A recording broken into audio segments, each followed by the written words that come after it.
Good morning, everybody. Auronnj here with another Honkai Star Rail video, and we've got some official Honkai Star Rail news coming down the pipe this morning.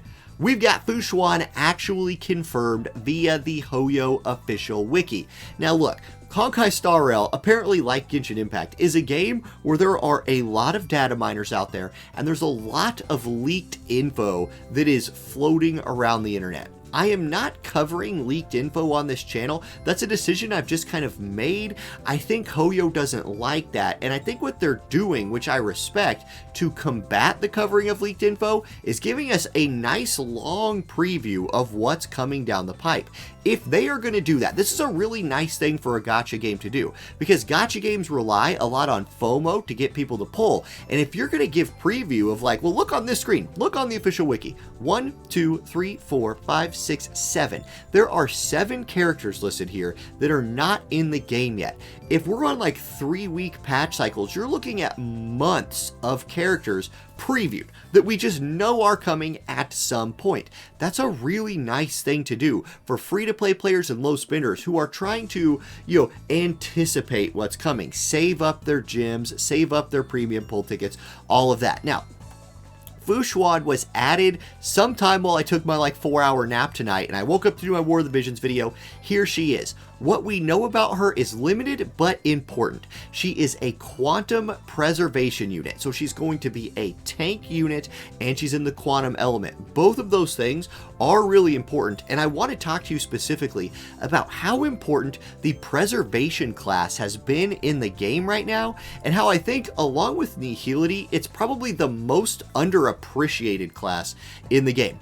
If we look at the preservation class, you have 2 units before she comes out. You have March 7th and Gepard. Now, everybody knows about March 7th, and March 7th does what she does really well. She passes the shield around, she passes aggro around, and if you use her right, she's incredibly good at keeping your team alive, even if she is a little bit skill point dependent, and that can make her hard to work with. Gepard is the one I want to focus on here. This man is the first 5-star unit I pulled on my pay-to-win account. I have him at E0. I got a copy of his light cone. He is game-changing. The difference between having him and not having him, it is, along with Seela, who's the most broken character in the game, this is the character whose absence I feel the most on my free-to-play account. His ability to shield your whole group, to keep your whole team alive without a healer, is massive. I played through the entire story content that's available in the game right now, the whole thing, without a healer in my main group. It was after that, when I was doing things like simulated universe harder runs or chaos memory, that's when I started needing to work in healers. This man solo supported my group, well, solo defensively supported my group through the game. If man, how do you pronounce her name? Fu Xuan? If Fu Xuan can do that as well as Gepard can, that's a big deal. And for people who are tapped out in their Stellar Jade, for people who are tapped out in their premium summon tickets, Loucha's coming, and maybe they were like, gosh dang it, I really need Loucha for building my second group. Maybe if you have to pass on Loucha now, you can catch Fu Xuan later and do a Gepard-like thing with her. We'll have to see. I'm going to wait to talk about her kit and things until they actually reveal it. But I know that from what we've heard, she does have a way of reducing damage to your whole team. But like I said, now we're getting into that leaks category. And I really don't want mihoyoverse to hate me, because I would love to have beta access to some stuff at some point. I don't know. We'll see how that works. Let me show you something, though. Let me show you how important having a good preservation character has been for me. This is currently my team that I just run around with, but this is also the canvas that I use to create a team for different content.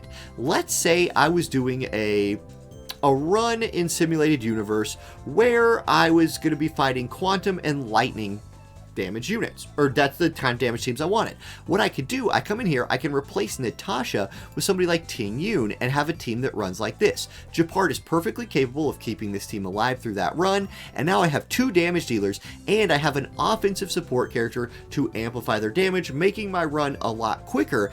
And something that I think more and more people are going to start figuring out as we go through this game is there's turtling, which is what everyone feels like they've been doing in the game so far, maybe except the most crazy whales who are Trailblazer level 60 or 70 something right now. Maybe they have the ability to do what I'm talking about, but I'm starting to get there, where when I'm fighting stuff, if I have Sela or Jing Yuan as like my main carry and I'm supporting them, I kill it so fast. Oftentimes I just don't need a healer, and my Natasha ends up just being an auto attack bot to generate skill points. Now, when I start going into my like secondary teams, right, where it's like, okay, I've got fire preservation character, and yeah, look, here is our third preservation character for everybody who is saying, but there's only two. I got to this one.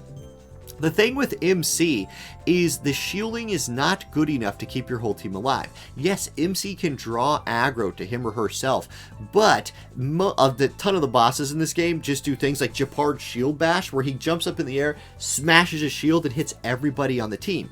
This shield, Fire MC Shield, is not keeping you alive through that. Japard's Shield, your whole team takes 0 damage. Like, that's the difference right there. Sure, Fire MC is still a great unit, but you need to run him or her alongside somebody like a Bailu, like a Natasha, something like that. So if Fu Xuan, and I'm almost done, this is a really short video, but if Fu Xuan can open up for people the ability to build teams for you guys like I've been building with Japard, it's a really fun way of playing the game where you just have one person keeping your squad alive, even in the hardest content, and the rest of your team can just go out there and go max damage. So that's what I'm hoping we see. Once we get the kit, I'll talk about it more. That's it. Excuse me, for today's video. Thank y'all for watching. I'll catch you next time. Peace.